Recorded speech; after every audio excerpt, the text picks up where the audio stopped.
Si ta kuptoj am ka fal, Zoti thot ndjehem keq, kin se s'më fal. Kjo pyetja për si ta kuptoj am ka fal Zoti, kjo pyetjen vete. Ndjehem keq, pyetjen vete. Kin se s'më fal, pyetjen vete. Te para, si ta kuptoj am ka fal Zoti ajo. Këqyre ti vetën tone, a jetu këthy në njëjtin gabim, a jetu ndi keqardhi për gabimin që ke bon, a ke fillu mu përmirësu mas këtij rasti. Nëse këto i ke arrit, atëherë alhamdulillah, me izin të Allahut, po shpresojmë që Allah të ka fal. Ndjem keq, edhe kjo është mirë. Besimtari ndjet keq, sa mund ndje keq. Në një mas, e rëndësishme është që, edhe më thonë, mos mundi keq me ron demoralizim.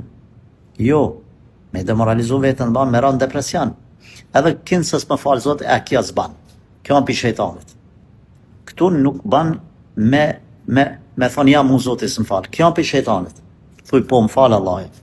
Më falë me izin Zotit. Veç kërkohet unë, më koni sinqert, me kry obligimet kërshë Allahit, me u pendu si duhet, me u përmbajt pendimit, edhe në rregull je. Andaj, ki kujdes.